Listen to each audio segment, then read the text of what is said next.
Eleições 2022. Paraná Pesquisas divulga resultado na disputa das eleições para a presidência da República.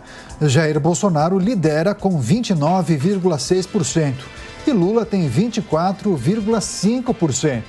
Esse levantamento foi feito no estado de São Paulo por meio de entrevistas pessoais em 78 municípios entre os dias 18 e 22 de agosto. Esta amostra atinge nível de confiança de 95% para uma margem de erro de aproximadamente 2,3 pontos percentuais. Essa pesquisa está registrada no TSE sob o número BR 03203 de 2022. Seguimos com análise, com opinião, time de comentaristas da Jovem Pan News aqui no Jornal da Manhã. Vou começar essa rodada com o Diogo Schelp. Schelp, como você vê esse desempenho de Jair Bolsonaro no estado de São Paulo, à frente de Lula? A gente tem observado que ele também tem um bom desempenho em outras regiões do país. Queria a sua avaliação em relação a esses números específicos do estado de São Paulo. A que você atribui esse desempenho, hein? Daniel, esse desempenho é algo que vem sendo verificado também em outras pesquisas, que é um crescimento do presidente Jair Bolsonaro, principalmente no Sudeste. O São Paulo tradicionalmente, principalmente o interior de São Paulo, tem uma resistência muito grande ao PT. Na capital, essa resistência é um pouco menor, mas quando se pega o Sudeste como um todo, de fato, historicamente, Bolsonaro tem aí a vantagem de verificar e de surfar nesse antipetismo.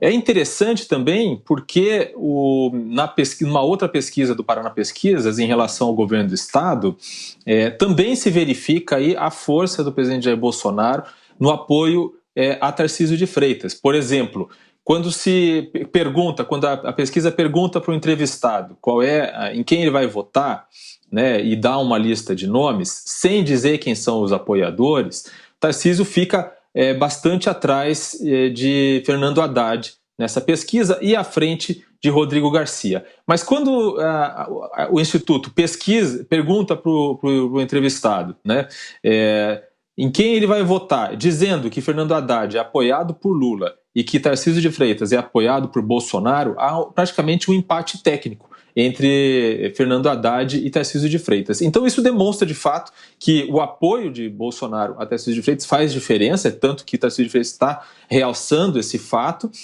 e, obviamente, demonstra a força que o presidente tem aqui em São Paulo comparado com outras regiões do país, por exemplo, no Nordeste, onde Lula está bem à frente de Bolsonaro.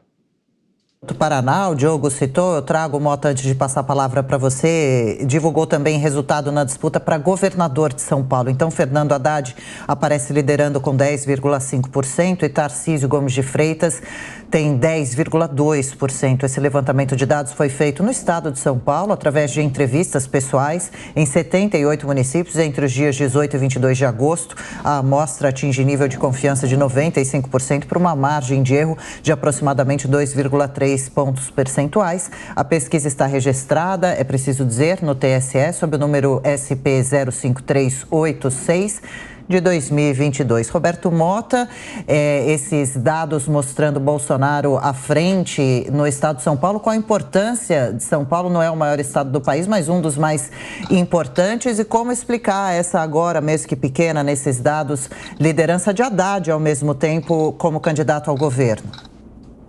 É uma situação muito difícil de explicar, né, Adriana? E essa tem sido sempre a minha restrição em relação às pesquisas.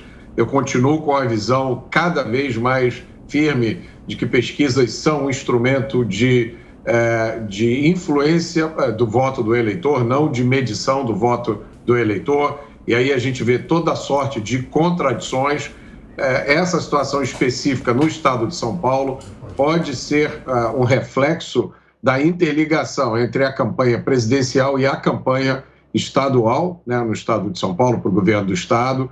Agora, a gente tem outros sinais que são tão importantes quanto as pesquisas. Essa adoção de um tom cada vez mais radical pela campanha do PT. É um uso quase que diário de ofensas, de ataques pessoais, trazendo a religião para o meio do debate de uma forma muito agressiva. E, ao mesmo tempo, todo mundo observa a consolidação dos resultados econômicos. Como eu falei há pouco, existe uma discussão ideológica, uma discussão de ideias, e existe também a realidade concreta dos resultados econômicos, que são inegáveis. Agora, eu acho que o eleitor também começa a ter cada vez mais a percepção de um esforço combinado de ataque ao presidente e também de perseguição aos seus apoiadores, que extrapola qualquer coisa que nós vimos no passado recente aqui no Brasil. São coisas muito sérias, são coisas muito graves, como, por exemplo, essa perseguição a um grupo de empresários por uma conversa no WhatsApp. Então, o eleitor começa a ver isso, começa a ver jornalistas pedindo censura. O eleitor não é surdo, o eleitor brasileiro não é bobo. Ele pensa, ora, se fizeram isso com deputados, se estão fazendo com o presidente, se estão fazendo com empresários, o próximo dessa fila sou eu. Não há como isso não ter um impacto na decisão do voto. Bom, Mota, só lembrando que essa pesquisa que a gente passou os dados agora é da pesquisa espontânea da Paraná Pesquisas, quando não se sugere nenhum nome aos entrevistados, ao contrário da pesquisa estimulada, quando são apresentadas opções de nomes, os números costumam ser bem diferentes entre uma e outra.